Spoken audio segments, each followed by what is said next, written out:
on in. Have a seat. Well, what do you think? You must be going somewhere after therapy today.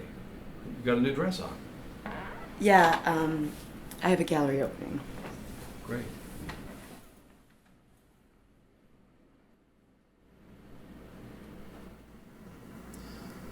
What's the matter?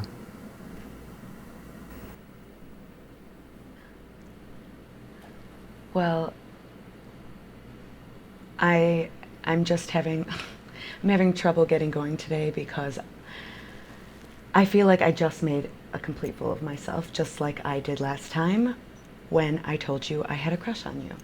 I wouldn't put it that way. No, I would. I know you're supposed to say whatever's on your mind, but I wish I kept it to myself because I feel like such a fool right now that I told you, and I wish I had just kept it to myself. But look, I think you had courage to say that, because the whole idea of therapy is you come in here and you honestly say exactly how you feel, what you think, who you are in so many words, and you did.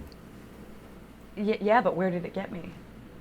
I mean, I give my feelings to you, and you say absolutely nothing to me. Look, I know that's difficult. Psychotherapy is asymmetrical by design. And think about it. There is nowhere else in your life where everything is focused on you and the other person's needs and feelings are kept out of it. It's a special kind of relationship. Well, it just would have been easier if you would have at least said something about how you were feeling, because I'm sitting there telling you that I have a crush on you and I feel so stupid, and you're just sitting there like saying nothing about your feelings. I know it's difficult. Well, can you at least tell me that you find me attractive? I mean, because if you don't, then I'll feel rejected, or like I'm not good enough for you, or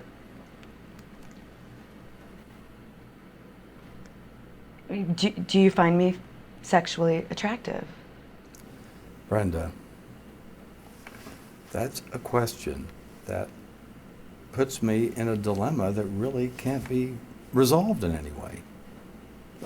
Let me tell you what I mean. Okay, if I would answer that question, no, you would feel devastated.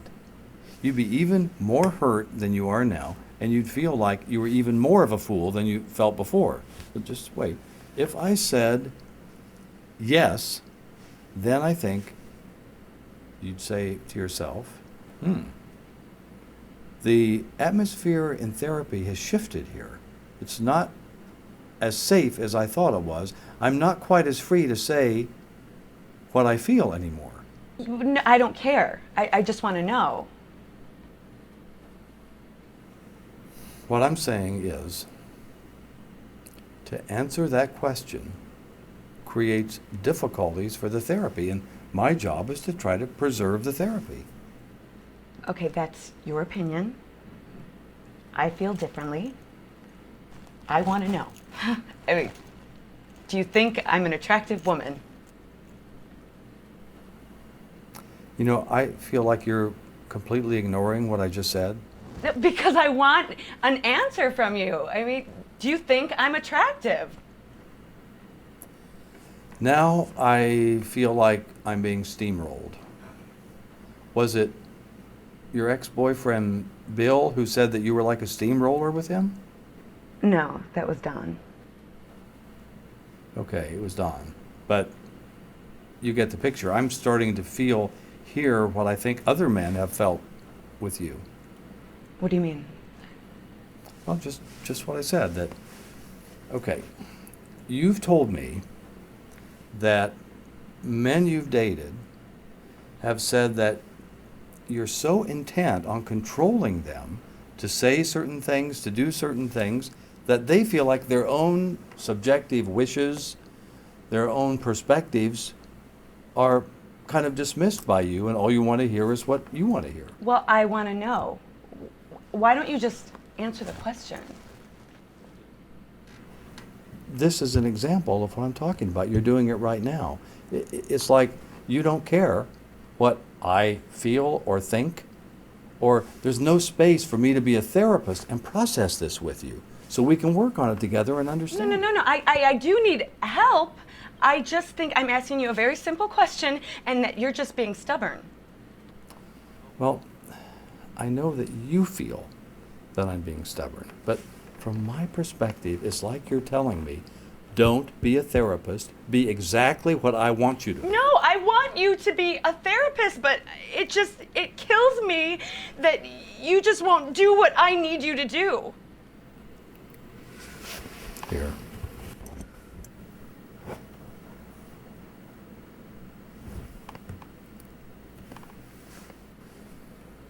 You know, you just said a mouthful.